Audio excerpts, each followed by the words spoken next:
Hi there, YouTube. How's everything going? Nephilim 2002, or most of you probably better well know me as Akatsuki Nate, Nate the Hydra, Nate the Warlock. Let's be real here, I'm probably never going to fully decide on a name, let alone a proper channel name. Let's be honest here, I've only ever really used this channel for fun. I never want to make a career out of it, so whatever. The point is, I wanted to make a video just to, announce to people, just to make it sure. I am coming back to Yu-Gi-Oh! Now, before I preface, don't worry, I'm not quitting Magic. I am still fucking playing Magic. Magic has been fucking amazing for me. It's been honestly quite therapeutic. The games are much slower. It's a lot more fun now. I've learned a lot more about the secondary market and how, like, a lot of TCGs themselves function through this game. I know that for a fact that that Wizards of the Coast, honestly, compared to Konami, is far more of an evil corporation. Let's be fucking real here. Firing a, whole ton of fucking employees before Christmas, that's just fucking stupid. That's just fucking stupid. It's greedy, and quite honestly, yeah, how can you ever fucking defend that, really? Really, who the fuck defends that shit? That's to say, let's be real, Konami's not much fucking better. I mean, as I'm seeing right now, as I'm coming back into the game in January of 2024, almost 3 years after I quit the game initially, the game's main meta right now has swapped from dozens of $100 staples to pretty much several $100 engines right now. You know, we're a dealer the Dealer Bastas, the fucking that's actually the only one I know right now. I'm sorry, I'm still getting into the meta right now. I'm planning to play Fire King just to start things off. I've seen Dragon Link, I've seen Drytron. These two decks are still kind of alive, mainly in a rogue sense. I might go back to playing those depending what I end up enjoying playing again. If Salmon Great jumps up a bit, sure, I'll fucking play that again, but I guess we'll have to see how the metagame evolves. Again, I have to kind of ease myself back into the game. Looking back when I quit the game, I was both in not a good spot financially to play the game, and that was kind of the same thing to say through pretty much 2017 to 2021 when I played the game competitively for the first time. I was still in high school when I started playing competitive, and despite the fact I did have, some side jobs here and there. I had cadet camp to help financially kind of support me when I was playing the game.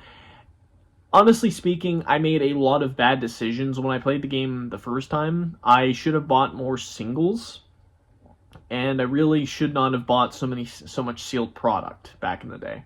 Because my initial thought back in the day was buy sealed product, pull the fucking couple $100 staples, sell those $100 staples to competitive players who has all the shit, and then buy the shit I need for my actual deck so I can compete better. Yeah, in my mind at the time, I thought that was actually going to help, and yeah, that didn't actually end up helping now, did it? Now, granted, I did eventually hit second place. We all know I did eventually hit second place in the locals using Dragon Link. That was fucking awesome. But after that, I felt like, well, at that time, I thought, well, what was the point? I mean, we were going into the adventure meta, pretty much at the time. Even with the branded structure deck coming out, I knew the deck was not going to be affordable to me because of all the other cards you needed. You needed fucking Dragoon, you needed the fucking Despia engine, which at the time was like a couple $100 itself. So you can imagine I was like, okay, my Drytron deck is dead, my Salmon deck is dead, there's no way in God I'm ever going to make Sacred Beasts competitive. So I was just at that point, yeah, I need to go. And honestly speaking, I really needed to quit the game in general for a time. I felt, as looking back, I think the game really gave me a very negative mindset. And honestly, being in competitive for that long and feeling so underpowered for that long really did not help either.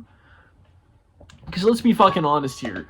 Yu-Gi-Oh! Competitive is basically undoable for anyone under the age of 18 or who is not like, who doesn't have, like, a decent, well-paying job? Let's be fucking real here. Both in this economy and any other economy, it's hard to maintain your hobbies, especially if they're trading card game related, if you don't have a decent amount of income to really keep up with them. And again, if you're like me, if you make stupid financial decisions like not buying singles, yeah, that's another issue entirely. And you're probably asking me, well, Nathan, if you didn't want to tell, why did you buy Magic? Because I fucking loved it. Magic has been honestly one of the best experiences I have ever had. Yes, I know. Wizards of the Coast, you fucking suck. You're a terrible company who has overprinted product. Like, Yu-Gi-Oh players, we're blessed. Like, they at least space out releases. Fucking Magic, we get stuff like every fucking 2 weeks. Like, what the fuck? What are we supposed to buy here? Like, I mean, granted, Magic singles, you typically, because I mainly play Commander, you only really have to buy one card and then just proxy it for the rest of it. No one's gonna fucking care, honestly. I mean, obviously, if you bring like a high power deck to a fucking casual, people are really gonna be pissed, which is what you don't do. That's called proper etiquette. You don't bring high power decks to casual tables. And I think that was part of why I love Magic so much, is just because of how casual and relaxing it feels.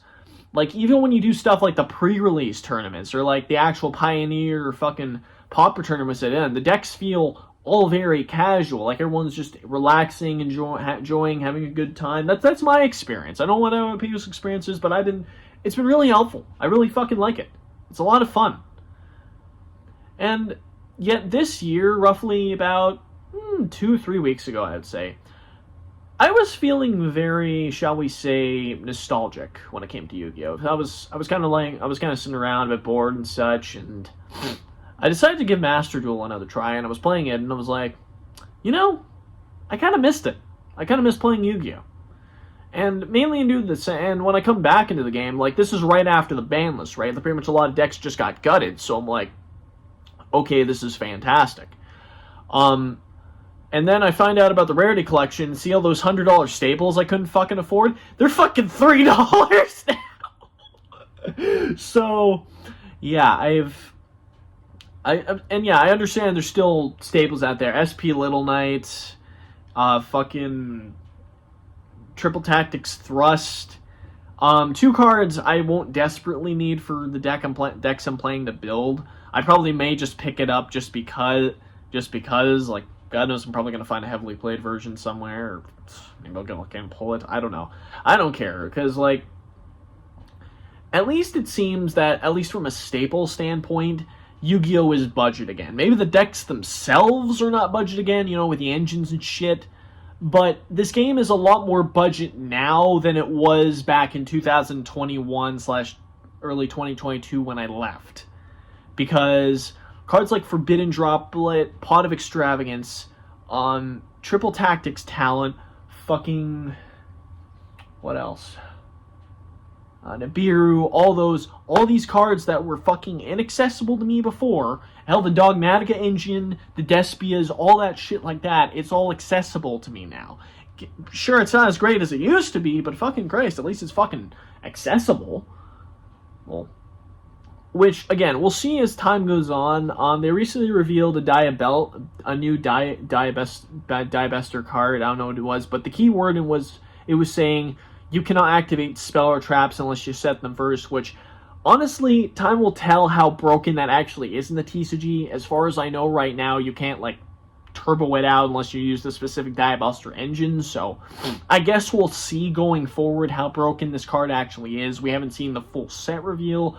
Maybe they'll give the deck an engine so we can do that. Who knows? All I know is I'm probably not going to play Pendulums competitively as long as that fucker's around, so yeah. Anyways, well, just want to let everyone know I'm coming back to Yu-Gi-Oh! I'm obviously not going to be as invested in it as I was 2017 through 2021 because, well, for one, have a job, 2, playing Yu-Gi-Oh! And that specific job's an apprenticeship, so, like, yeah, I need to focus on that. I'm being sent off to school in January of next year, So yeah, once the actual schooling and all that starts, I probably won't be probably won't be uploading as much. I'm already not uploading as much now. I'm hoping to do at least maybe a couple more Yu-Gi-Oh style Nate's Bizarre Dueling duels. I'm kind of writing/rewriting one right now with Nate and Terrence, where Terrence tries to get my character back into the game. We'll see how that goes. See what I want to do. Honestly, right now, I'm just honestly just happy to be back. I'm just happy to be back playing a game I grew up with, playing for so fucking long. No longer feeling as helpless now because I actually have a good paying job. And yeah, let's rev it up, bitches. Swing far, pendulum! Carve the arc of victory! My monsters are ready to swing into action!